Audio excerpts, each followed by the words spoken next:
Welcome to the Courageous Entrepreneur Show. This is the show that shares information and inspiration to help you stand out when you hate standing out, sell your services even though you hate selling, and create the thriving, successful business you dream of and deserve. I'm your host, Whitney Anderson. This show features interviews with entrepreneurs who've overcome amazing challenges to create success on their terms and experts who share insight and practical information to help you move forward with courage, confidence, and clarity. The show is available in both video and audio formats on a variety of platforms, including Apple Podcasts, iHeartRadio, in the Google Play Store, on YouTube, and of course on my website at winnieanderson.com. If you like what you hear, I hope you will share the show with others, and I hope you'll decide to become a fan of the show on my site at winnieanderson.com/fans.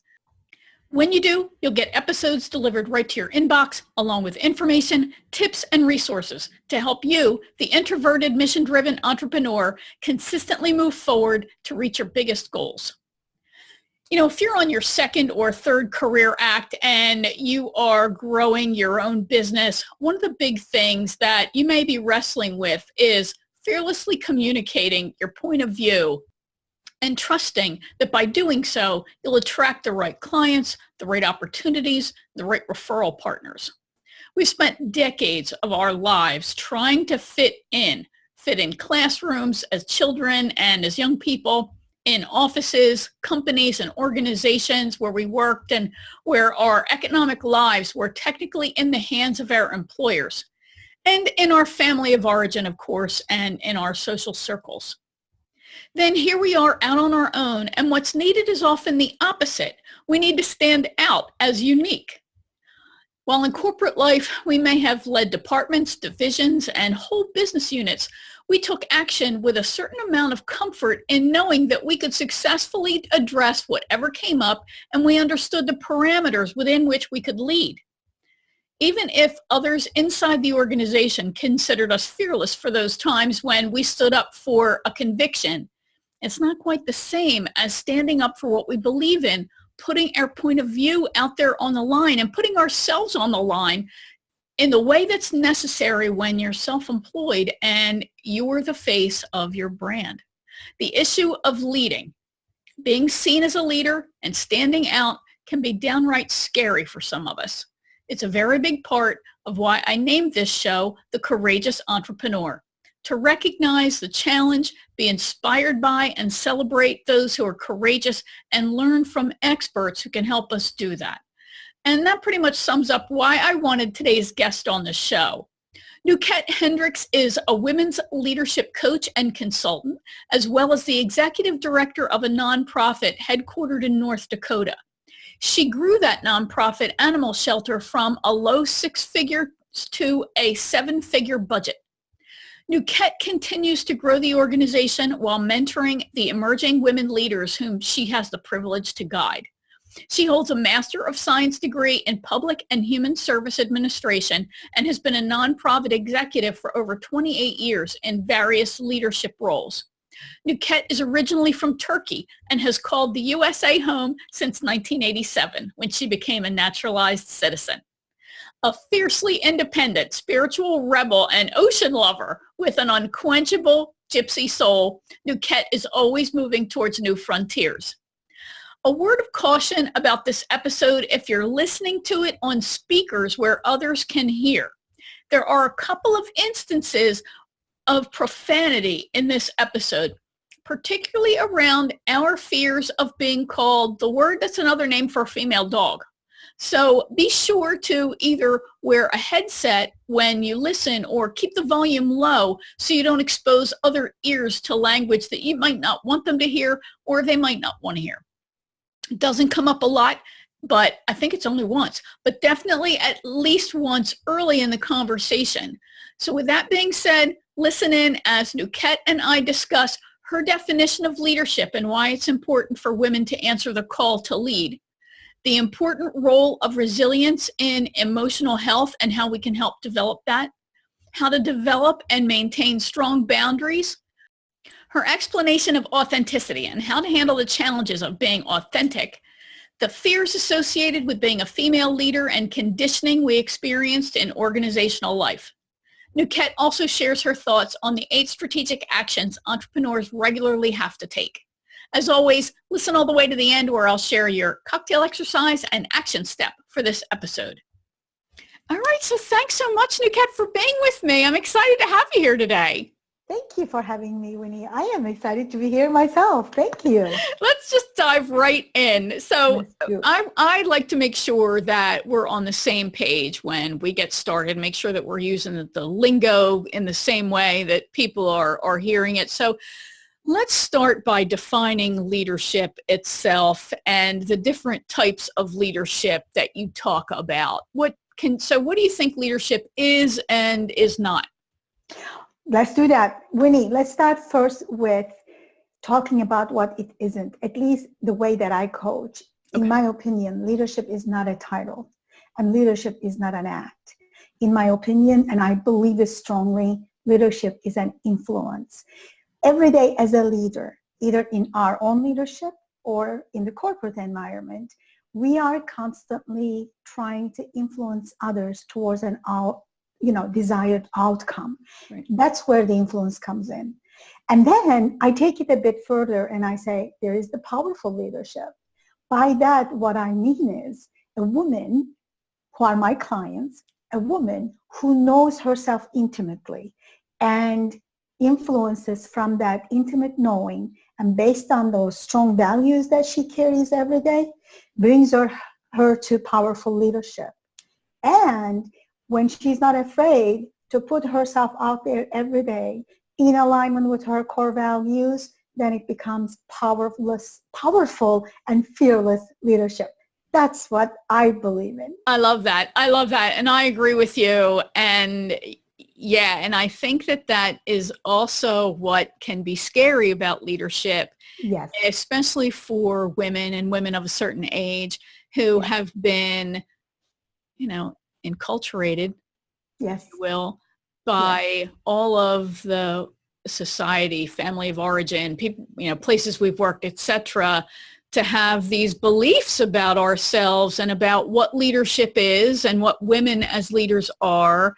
And I think that's really why it's so important to define these terms and really start thinking about, I think part of what you're saying is that I can make this what I am and who I am. I can mold this leadership thing in a way that's unique to me. Exactly. And what I believe is the more of us who do that, that's what becomes the norm, because everything before then is what we learned. I believe now it is the time to learn differently, meaning I'm going to show up as the woman that I am.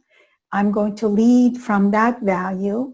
And the more I do it, the more I'm going to model it to the younger women.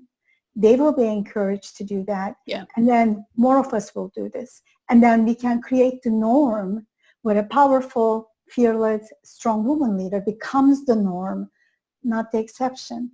Yeah. That is my heart's desire, to start create that movement. That's fantastic. And so what I hear out of that also is that it takes giving yourself permission. Yes, absolutely. Really, absolutely. Yes, every day. You don't wake up one morning and say, I give permission to lead. It is an everyday decision. Yeah. It is an everyday, once a month movement towards that at a time, one little step at a time. Yeah, and I recently heard Brene Brown talk about, well, not recently, I watch her videos periodically for a refresher, and I was watching one where she's on Super Soul Sunday with Oprah and talking about authenticity. And she says authenticity is a decision that we make moment by moment sometimes. And I think leadership is probably the same way, because as we navigate through our day, we might be in a meeting and we might say, you know what, this is not the time or the place to fight this battle. This is the wrong place for me to lead. And I'm just going to let this person take over, or absolutely, that sort of thing. So I think it's a really interesting topic and an interesting thing that we have to wrestle with as we're on. It's also a journey of self-discovery. I think. Without a doubt. And authenticity, like you said, it's a moment-to-moment decision. Women especially have been led to believe you need to be somebody else in the workplace if you want to lead. Yes. And when we get away from that belief and say, I'm going to be who I am, number one, we just made the decision to be authentic. And number two, then we know what to let go, what to hold on to, what to keep, whether it's in the boardroom, in the office, or at home. Yeah, so well said. And I think that, and we were talking before we got in and really officially started the recording here, we talked a little bit about what scares some women. And I think that part of it is, and I've seen some memes online about this too, that it's not, and Gary Vaynerchuk talks about this too, that it's we're afraid of what other people will think, will say. And I can respect that, because in corporate life, your career is in somebody else's hand to a degree, right? Because they can fire you at any time. They can squash you like a bug. They can, but out on our own, I tend to see and hear from women who are frankly afraid of being called a bitch or worse. And they're afraid of that label. So can you talk about how do we, and I know bitch is in the eye of the beholder, right? Of course. Yeah. Number one, we all learned to be afraid of that. Because even when we were tiny young women, young kids, we were taught, be nice, be sweet, and don't rock the boat. We've learned that. And to think that that's going to go away is, number one, unreasonable, unrealistic. What I call is, I think it was in a movie as well. I think we bought a Zoo movie. It's a 20 seconds of insane courage. One little courageousness at a time. Number one, they are going to call us. We might be the perfect example of woman who never rocks the boat. We may still be called a name. If we accept that fact, that may happen, then we can turn back and say, okay, how am I going to react to that? And how am I going to limit myself based on that? Yeah. So then we can start taking, especially those of us who are not very risk takers or big risk takers, we can decide on the calculated risks. What is it that I am willing to take? What is it that I am willing to stand up for today? You don't even have to, decide for the rest of your life, but this moment, like you say, at a moment, you can let go of a fight that you're not really interested in. Then you don't have to say something. There is something that you feel strongly about. I'm going to give the example of I'm from North Dakota, and I'll give the example of Heidi Heitkamp. She has been always moderate, and I really wasn't sure about her. But there was one issue, even though she knew it was going to cost her the election, she stood up for it. See what I mean? That's what I call 20 seconds of courageousness. We don't have to go to the extent that she did, but decide what matters. Also, there's one thing I really do believe. They are going to talk. If they are going to talk, why not give them something to talk about? That's right. That's right. Sometimes that's my fallback too. Yeah. Because it's inevitable. But as a result, joking aside, I would say 20 seconds of courageousness on issues that matters to you the most. Yeah, and I think that relates back to your discussion of values, because when this is a line I cannot cross. This is it. I've been the good team player, but no, right here, no, I can't do it. I remember near the end of my career at a casino hotel, I had already put in my resignation, and I gave them this ridiculously long resignation period. I think it was like 30 days notice or something. Mm-hmm. And I had a performance review to do for an employee who I wasn't thrilled with, and I had given some constructive feedback in the performance review. So I worked for an incredible micromanager, and I had to show her the reviews. Like, what am I, 3? Come on. I had to show her my reviews before she would allow me to give them she never worked with my staff. Anyway. So I'm in there And she had the review I had written, and she said, I disagree with you on this. And I said, tell me when you've watched this person perform, tell me. And when you've seen something better than what I wrote, tell me. Yeah, exactly. Well, it's not that. I don't want her to feel, you don't want her to feel bad. Well, that's her issue of how she's feeling. This is her actual performance. She's either performing or she's not performing. It's one or the other. And she insisted that I change the review. And I said, you know what? I'm out of here. In 3 more weeks, I'm not changing that review. If you feel so strongly about it, you change that review and take my name off it, because I'm not changing it. Yep. That's that person's performance. I'm not doing it. And that was the moment of your 20-second courageous. Yeah, because if I hadn't resigned, I would have resigned over that. There you go. That I know was it to me, it smacked of dishonesty. There were so many values. This is really a good example then. There are all these values that are wrapped up in that one situation. Yeah. And no, I would have walked. I would have resigned anyway then. Yeah, because being a strong woman leader does not mean that we pick up a fight all the time. We look and see what really matters. Is this even worth, right? And then decide based on our values, what are we going to stand up? So, if we just learn the fact that we are going to be scared shitless probably every day of our life. I apologize for that word. I am so sorry. We will be very scared all the time, every day, in one way or another. But what we can do is accept that fact and say, yes, there is fear. There's learned fears. And these are not real fears. Some of them are perceived fears. We can decide how much it is going to affect us and how we will let it drive the car for us. Yeah, that's a brilliant statement as well, because in this, I'm afraid I'm going to get called the B word. Yep. We've really developed this story in our head. Yes. Right. So, and whether we get called the B word or something else, that's that person's issue. It's their perception of us. And if you really believe in your heart that you're doing what's right, and that's really what we're doing anyway, and you're reflecting on, are any of my biases in the way? We all have them.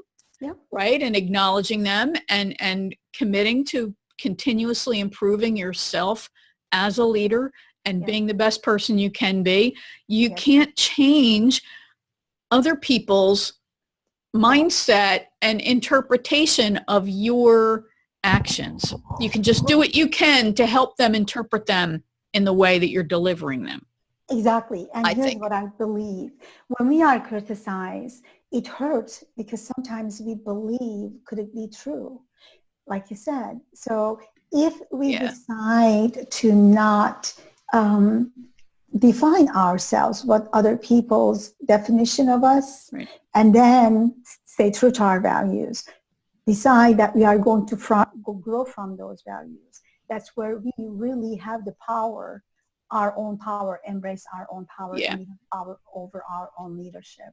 And then there is the woman's need to be a team player comes into play. And women are wired to be in a tribe. So we are afraid that we will be shunned. So if we, take a look at our need there, how much of a need we have there, and mitigate and manage that, again, that puts us a step ahead and ahead of the fear of calling the B word. There's a past guest, Emma Churchman, great person. She is famous for saying that success is 10% action and 90% managing yourself. And I think that she's so right, because really that's what this is all about. It's just continuing to grow and evolve as a person and become more self-aware, not just of who we are, how we're presenting ourselves, but also what we're really intending to create here. Exactly. And it's the self-management is the hardest part of the whole process. Self-leadership, So let's talk a little bit, shift gears a little bit, but this is also related, and it's this issue of resilience, right? Yes. Because that's what life is, right? You're fighting the good fight at different times, choosing your battles. I'm using all these cliches today, but there are times when we get whacked or we get hurt or things blow up in our face. So can you talk about developing this resilience and how effectively managing that can help us be strong leaders? Of course, of course. I believe I shared with you maybe when we were discussing, I look at leadership like an iceberg. What people see on top is our technical skills. What is not seen to the eye, on which that we build our leadership, the part of the iceberg is our inner resilience. And like you said, it gets hit all the time with the personal issues, work issues, etc., etc. So what do we do? What I found that works when I coach with my clients, what I found is that we apply 3 components of the inner resilience building to our everyday life, in our coaching and our leadership. One is identifying your top 5 core values, because generally that's the top 5 is we are operating from and drives our decision. And then we look and see how is our life and our work is aligning with these values. If you are constantly out of alignment from these values at work or at home, your inner resilience is taking a lot of hit every day. And then we look and see how we are caring for ourselves, self-care. Believe it or not, self-care is prerequisite to leadership. And then we have the boundaries. Do we have healthy boundaries in place? Speaking of Brené Brown, she says this: the most compassionate people are the people with the strongest boundaries in place. And that tribe. Are we surrounded with people who lifts us or pulls us down? Right. When we look at and see how strong these 5 components are in our lives, that's the first step towards a very strong inner resilience, because we bounce back. Doesn't mean we are not affected with the things that happens to us. Even if we crumble and fall apart for a moment, we do have the resilience and the wherewithal to pull ourselves up and then keep moving forward, because we know we are going to align. We are going to look and see where did this hit? Was it my self-care? Is it a boundary issue? Was it values issue? I do believe that is the most important pillar of our leadership. Number 1 pillar, I call it. Yeah. Love that. And, as I'm listening to, thinking about how in corporate life, organizational life, there is such a mentality of lack, right? We're competing for limited resources.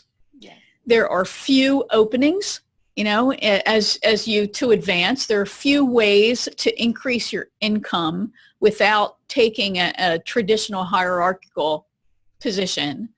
So there are few special projects, so there's this mentality of lack that we're raised with professionally. And then we go out on our own, and I think of it, I refer to it as detoxing. You have to really let go of all of those traditional patterns and thought processes that have been so deeply ingrained in you. And remember, the universe outside of an organization is actually abundant, and there's enough for everyone. And I think that that's part of the beauty for women of being self-employed, that when you really are focusing on your unique gifts and presenting them in your unique way, and this is where your message, right, and your leadership come into play, you carve out that unique, I call it a slice of a slice, this unique spot for you. Yes. And go be, everybody has enough. And it's this whole different way of thinking that can be very challenging when you're first out on your own, because you're so conditioned to, no, it's limited and I have to compete for this because that person's going to get it and I won't. Indeed. And you going on your own requires completely a different set of mindset. Total. Wouldn't you say? Yes. Total. And then you start growing yourself from that mindset. And, Right. from that point, well, how can I open up myself to abundance? Right. Yeah. And Yeah. see that. Yeah. Could go on for days. That, yes. So outstanding. So one of, we talked a little bit about boundaries, and you mentioned it, and I'm so glad you did. I know that for me, this was awful. This was awful when I first went on my own. I had no boundaries whatsoever. And when I started to realize that, then I had to develop that muscle of being able to declare a boundary and protect it. Do you have any strategies that you work with your clients around to help them start to develop these boundaries? Because I think, your point about it reflecting on self-care is just so powerful. Yes, and boundaries are the number one that compromises the self-care. So this is kind of like a domino effect. When you decide on your values, these are the values that I'm going to live true to. And then when that becomes your measuring stick, that's the tool that I give to my client. When someone asks you to do something, when you say yes to that, what are you saying no to? Which value are you compromising by saying yes to something you don't want to say yes to? Now, another thing I tell my clients when they are feeling extremely guilty, okay, so here we go. When you say yes, you're going to feel guilty because you didn't respond to that nurturing part of the woman who says to yes everything. And then when you say no, you're going to feel guilty because you didn't say yes. Which one feels worse? If you're going to feel guilty either way, pick the one that feels less. And believe it or not, that works like magic. It does. You know what I mean? Because if you're going to make yourself feel bad, pick the one that will feel bad, the less. Yeah. Because the more we do it, the easier it becomes, the less we feel guilty, but good, because we are honoring our values, ourselves, our energy. Because time management is a myth. There isn't time management. There is energy management. If you are doing things that lift you up, that you're happy, you don't feel drained, you don't feel exhausted, you are energized. And when you are doing something that is not in alignment with you because you're exhausted, you're tired, you feel like you can go on one more day or one more hour. So that's another tool that I introduce to my clients, time management versus energy management. Yeah, so well said. And it really, I think leadership and all of its sub components, it's a muscle. It's I think the analogy or the simile of getting physically fit and strong is very closely tied to becoming a stronger leader. And you have to know your own body and listen to it, and your inner knowing of, no, I'm not strong enough to pick that big weight up yet. I'm going to build up to that. Yeah, absolutely. That's awesome. Awesome. I love what you just So said. Let's, you've mentioned authenticity, and we hear that word all the time. It feels like a big buzzword, and all the gurus tell us we need to be authentic. To a degree, we know it's true, but I would really like to hear how do you know when you're authentic? Does it tie back to your values, and how do you look at somebody and go, she's not authentic, she's inauthentic? Thank you for asking that question. I hear a lot of people saying, well, I'm crabby today because I'm being authentic. That's not it. That's not what I'm talking about. Word and deed and action and how you connect yourself all in alignment. If as a leader you are saying you believe in family time, but you are working 18 hours a day and expecting everybody else to do the same, you are not authentic, because you're just talking. A person, working 18 hours every day, that really doesn't care about family time. So you need to be very clear. If you think family is important to you, you need to demonstrate and show that to your team in a work environment, or even to yourself. If you believe self-care is important and you are not exercising that self-care, whatever it is, maybe taking a day off or taking vacation time, making sure that you are spending time with friends or family, and not allowing a woman, I'm going to just keep referring to women because that's our, dilemmas at workplace, not allowing a woman to go and watch her son play ball and make a big deal out of it, I believe you're not authentic. An authentic leader knows what is important to her and brings that to the workplace. And no one will doubt about how you will respond to something. People will know she will do XYZ if ABC happens, that they can take it to the bank. Yeah. There's no surprises. That's to great. Me, that's authenticity. Yeah, that's outstanding. And I think it also fits with credibility as well. I think it's probably closely tied to those, but I love the point that you make. It does not give you a license to be a jerk. No, leadership is making sure that their lives are better because you are the leader. That's what I believe. That's great. Leadership is they are just as successful as you are because you are the leader. That is authenticity. That's outstanding. Because you want that for yourself. So.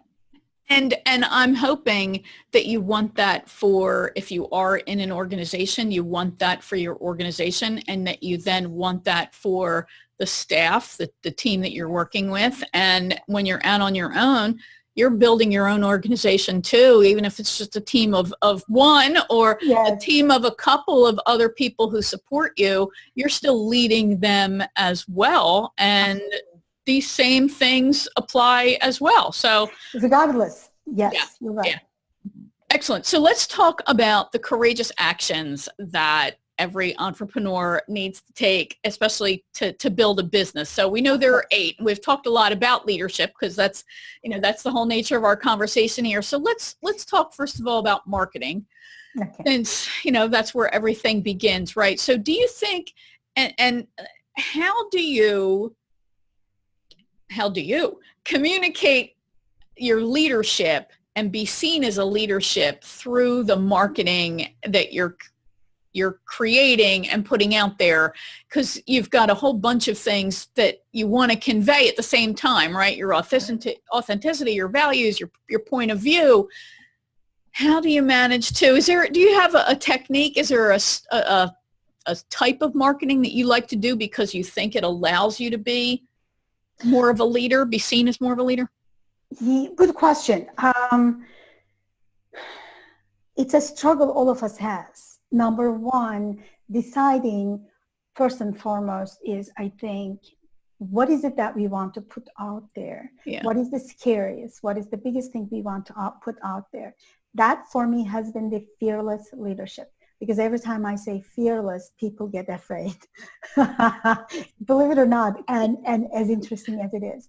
For me, is being very loyal to what the change that I want to make. I decided that there was an area for women that we can change, or I can change and I can influence, and I'm sticking to it. And I'm looking for the areas where I can easily deliver it, which is writing blog posts and interviews and podcasts like with you. But most importantly, being true and loyal to what is the message I want to put out there. And it is scary to stand in your truth strongly every day.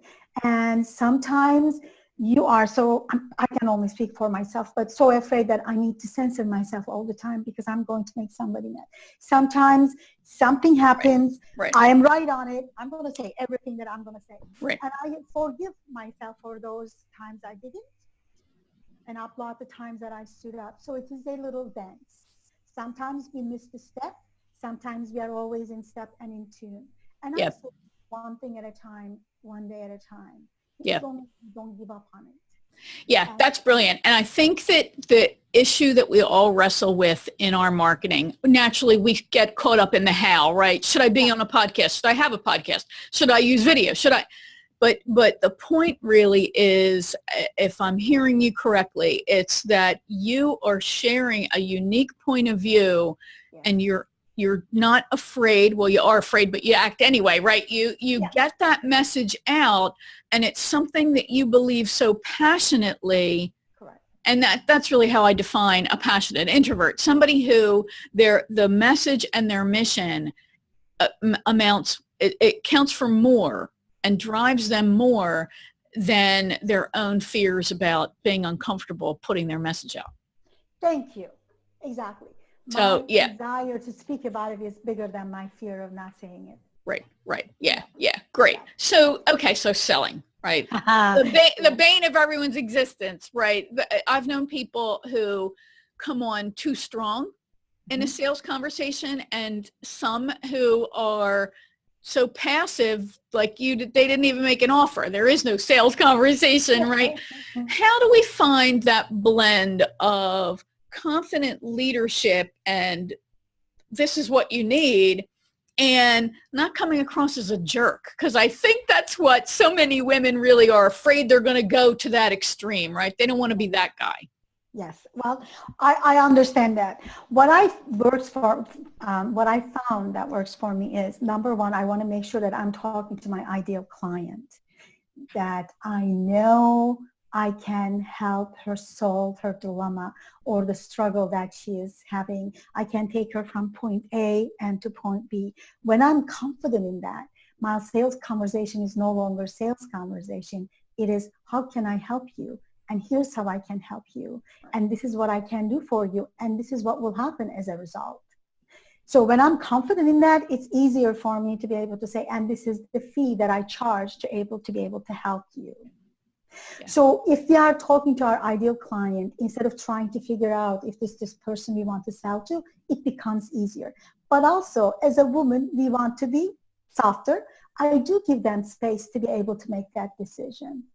I do give them the tool. I do not reduce my rates just because I am being pushed. That's not honoring me. I need to honor me, and I need to honor them. If I'm not the right person, I send them to someone else. But what I found the balance is in talking to my right clients, then I feel strong to be able to put myself out there because I'm confident I can help her. Yeah. So that's how I am dealing with it. Love it. And that so much gets back to being a leader and even into your marketing, because if you are, and this is what we wrestle with, right? We try so hard to fit in for the first half of our life, and then we're out on our own. We spend the rest of the half trying to stand out. So right. if you're really clear about this point of view, right? These key values and these key issues and the problem that you solve, and you stand up and draw that line in the sand and say, no, this is what I believe. Yes, there are people out there that say this, but I'm telling you, this is truth for me, right? Exactly. That, I think, helps you become a magnet for the people who are like, amen, sister. And then you're going to hear no less often. Exactly. Because they want it. Yeah, because how else do you stand in this crowded and noisy and oversaturated market? I'm not going to be everyone's prayer or answer to everyone's prayer. Right. Yep. Yeah. So. And that's okay. That's the nature of there's something for everybody, right? Exactly. So this is me. If that's not going to be good for you, there are plenty of people over there. God bless you. Go find them. So exactly. Yeah. So, and that speaks to back to marketing again, why you need to continuously get your message out so that you have this continuous flow of new people who are coming in and you're not feeling desperate. Because I think that's where part of the problem comes from. You feel desperate. Exactly. Okay. So next up is fulfilling, right? And this, of course, is what we love to do. You and I could probably talk all day about and never get tired because we love the subject so much. We love coaching. We love teaching. So I think a difficult issue for us, back to balancing, is balancing a friendly relationship with clients with this issue of leadership. Yes. Right. And boy, that's tough, especially when I love my clients. They're awesome. But I'm friendly, I'm not friends with, right? There's this difference. Can you talk a little bit about that? Because I do think it's thorny. It can be thorny. Yes, very much so. And let's start with what I believe. First and foremost, I do not coach friends, period. So therefore, there are no boundaries crossed there. There you go. And I send him to someone I trust. There's no coaching. Am I friendly with my coachees or the people that I coach? Without a doubt, but it is also limited. My yardstick is if I am the only one, constantly giving suggestions and being, listening to the other person about their dilemmas, I know that we are all of a sudden in a coaching environment when we don't have the coaching agreement. I don't like coaching outside the coaching sessions, if that makes sense. It does make sense perfectly, yes. Yeah. And I keep it short when that happens, or if our relationship has ended as a coach and coachee, right. I keep it limited. That's how I am balancing yeah. it. Yeah. And doesn't mean that I'm not friendly, but I need to be very careful with my boundaries because there was a time I would get phone calls at midnight. I am not, and I learned the hard way. So I'm really protective of boundaries. I would say right. Boundaries and be very, very aware of what the conversation is like. And then when you know that, swiftly change it. Yeah, I think that's a really, really great answer and great set of things to consider. And I think we all know this is really where that self-awareness comes, right? We all know when we start to feel ill-used. Yes. Somebody has what they think is a quick question. It's never a quick question, right? So, but we want to be a nice person and we want to respond. But then at the same time, for those of us who have levels of package, then you find yourself providing support to somebody who is no longer a client maybe, or who is on a different track, let's just say. Yeah. And that's not really fair to the person who is paying at this high level for a specific level of access. So yeah, it really does require a solid coaching agreement, and it may even require drawing that person, because they're not thinking about that. It's not like they're a jerk. It's not like they're trying to get over on you. It's that they genuinely, it's easier to just send you a message, right? On Facebook or something. So it's then is your job as the leader to say, hey, happy to give you that 2 cents. The response is deeper than that. If you would like a bonus session, I can send you a payment link. So you're subtly letting that person know, hey, you're about to cross that boundary and it's time to up the level of payment. Yeah, yes, great. Really well said. So then creating. We all know creating is an important part of marketing. Do you have any thoughts on, this path to thought leadership?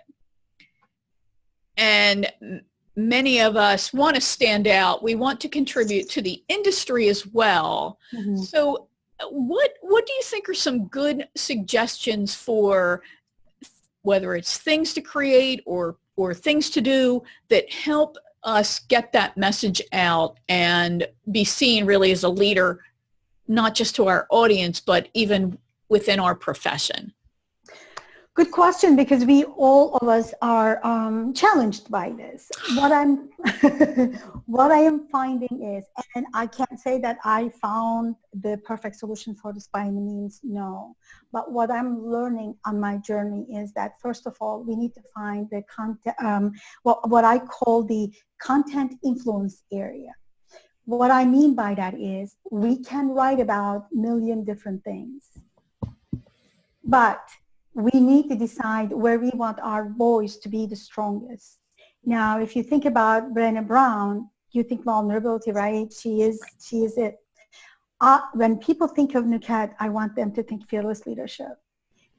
And therefore, everything I create has to end with that. Even if I talk about something that's completely unrelated to people, what is it? But it still ties into relationship. So I found for me personally, what works is writing, speaking, and doing podcasts. So I had to limit myself to the things that I like doing. Right. When I force myself to do the things that I'm not interested in, it becomes mechanical. It's not authentic. I love talking. So talking with you and talking on stage, I love it. Writing, then I can try my best to influence, or rather express myself as clearly as possible and to put these out as much as possible. What I also learn is that there's no quick fix. Overnight success is long years of persistence. Exactly. So I'm learning to write creatively, so my material content is better for my clients, and trying to put them out there as much as I can, finding ways to submit them and get them published. This is what I am doing, and I'm sure there are a million other great ways to go around this, Right. but this is my system for now. Yeah, no, and I love that, and that is the whole point, that there are so many things, and it's a matter of listening to, getting some ideas from other people and seeing what they do. But I think your point about what do you want to be known for? Yes. And then really getting focused in on what's going to be the best method for you to get that message out. And I love that you have this branded content around the concept of fearless leadership, because once you've got that nice hooky way of expressing what you stand for, it helps people remember you. Right, which gets right back to marketing. So, and I love that anything that we can do to simplify our lives that just ties everything together. And Absolutely. Really, yeah, excellent. So let's also talk about managing. Now, we know another one of our favorite topics. We know there are so many facets to managing a business as you grow it. What do you think is one of the common mistakes that service professionals make as they try to manage a business? Well, here's the deal. Most women who goes on her own is coming from a corporate background. Would you agree with that? Okay. Yes, I would. Yes. We come from a corporate background with how many? I had 16 staff members who helped me run the business. But I have this crazy notion that if I open up my business, I'm enough. That's our biggest mistake, because when we have so much help to run a business, if we really want our business to be a business, we are going to need help for 3 reasons. Number 1, we are not expert on everything, and therefore we need experts. Number 2, we cannot handle everything ourselves. Number 3, there are things we don't like doing. So we need to find someone who does like doing those things. Yeah. So as we grow our business, we do need to bring in team members and know how to manage them. So I would say, going back to manage yourself first and be realistic in what can you expect from yourself. If you cannot manage yourself to deliver all the deliverables that a business requires, that means you need help. And that's also part of managing. Yeah. Excellent. Yeah, that's outstanding. So, all right. And we've alluded to this a little bit too. We know that in building a business, we're really not just growing the business. We have to grow ourselves as professionals, right, to get in there. So what is one area that you would like to grow yourself in? I can speak for myself and for my clients. What I found is, for us women, the biggest area that we need to grow professionally is trust in ourselves and in our knowing. Because we always think we do not know enough. And we use precious time about, running around learning more. Right. I am also learning now. I know what I need to know for this point in time. Yep. Tomorrow I may need more, but right now I know enough, and that's enough. I will share what I know. Right. So when it comes to growth, biggest service we can do ourselves is to grow the belief that we know what we know, and it is good enough to deliver to others. Yeah, that's excellent. Yeah, I know I struggled with that myself. Trusting yourself, really, right? Yeah. Yeah, outstanding. And then, so one last issue is living. Right. So what is one of your best practices for making sure that you are building a life as well as building your professional career? Thank you for asking that. That also is something we all women struggle, and without a doubt. So what I am learning to do more and more every day is that there will come a time I'm just going to stop. I personally cannot be on all the time. Cannot be a coach all the time. What I found is that I need to renew myself, and the only way that I do is to do something that I absolutely love. Has to be built into my life. For me, that's being on the beach, even if it is for 2 days. I am completely renewed. I can come back with enthusiasm and dive into what I need to do. And it could be for a woman spending time with her children, or for someone, it might be just going and being on her own. But building in something into your life that makes you very happy, and that it becomes a part of your life, your business, your life cannot be mashed. It needs to be separate and have some work hours, because especially when we are working from home, we can work from 9 in the morning till midnight on weekends. Yeah. And we need to learn to say, this is my work hours. I start work at 9, I finish at 4, close the door, leave the room. Also, I got a different computer for my work and different computer for personal. If I need to do things personally, then I don't have any of the stuff. That's great. Blaring at me on my personal computer. Till next morning. That's really great. Yeah. Yeah. And I think we do have to figure out these little strategies that will work for us. Back when I used to live in New Jersey, my husband put a door with a lock on the room I used as an office. It didn't have a door, it just had the doorway. And that was part of the office is closed, I'm locking the door. So it's whatever you have to do to trick your mind. I know I have clients who they actually went and got an office because they just, like you're saying, there was no boundary between work and my personal time, and it just flowed everywhere through the house.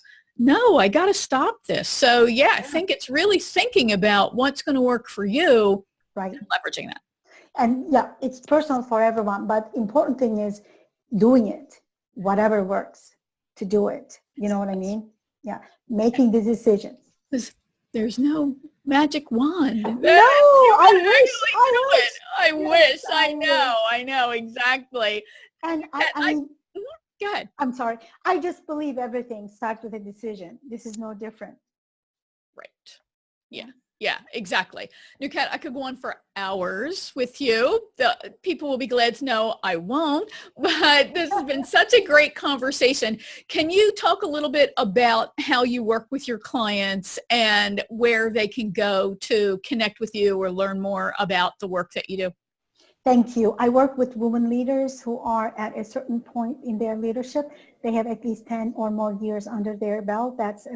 And they are feeling a little bit of disenchantment, or they are not feeling fulfilled. Those are my ideal clients. And to learn more about me, everyone can go to sheleadsfearlessly.com, all one word. And also, they can go sheleadsfearlessly.com/ebook to download a book where I talk about habits that gets in the way of successful women's success. And they can download it. Outstanding. And of course, we'll have links to all of that. And Nukhet is also on Facebook, which is how we connected. So I'll make sure that we've got links to all the ways that you can connect with her and get her great information and stay connected to her. Thank you so much for being here. Thank you so much, Vinny. I am so honored to be here. Thank you. All right, I hope you enjoyed that. If you like this episode, please share it with your connections. Please leave a great review for it on the platform where you consumed it. And be sure to subscribe either on that specific platform like iTunes, iHeartRadio, Google Play, or you can subscribe to the video version on my YouTube channel. But when you subscribe on my website at winnieanderson.com/fans, you'll get episodes emailed to you each week along with corresponding worksheets for that episode. You can also find each worksheet in the show notes for that episode as well. In addition to the episodes, you get information, tips, and resources to help you come out of hiding, get your message out in a more powerful way, and achieve your business goals so you can profit from your expertise. All right, so your cocktail exercise, otherwise known as a reflection exercise. No alcohol needs to be involved. Don't drink and drive. Don't overindulge. All right, so that reflection exercise is really for you to think about the beliefs that you have around leadership and leading. Who do you see in your mind's eye when you think about leadership? What does leading fearlessly mean to you?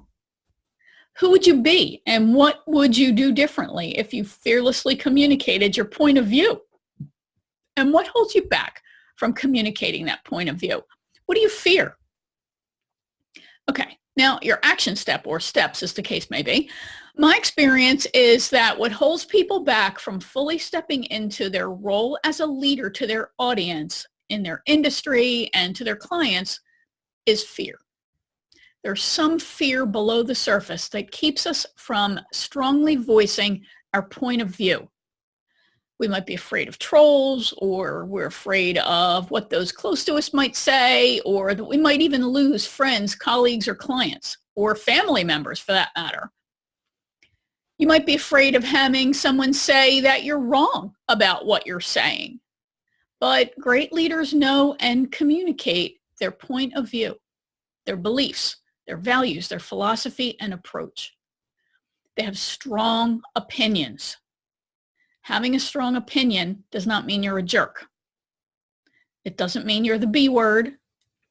It doesn't mean anything. It means you have a strong opinion.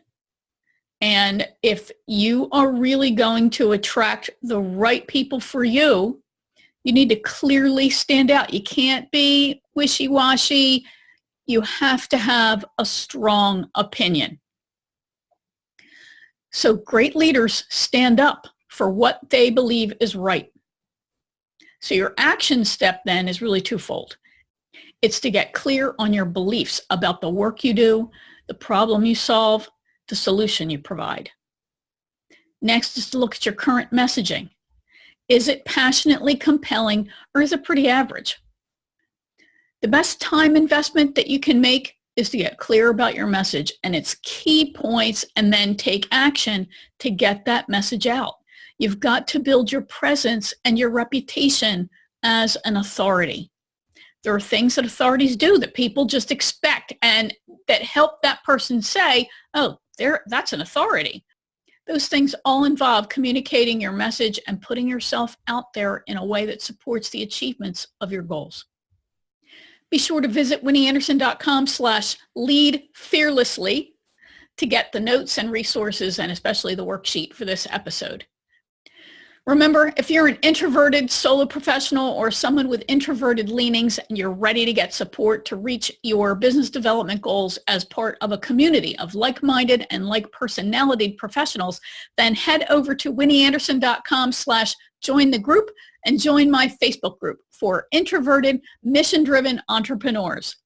Thanks for listening, and remember, you deserve all the success you dream of.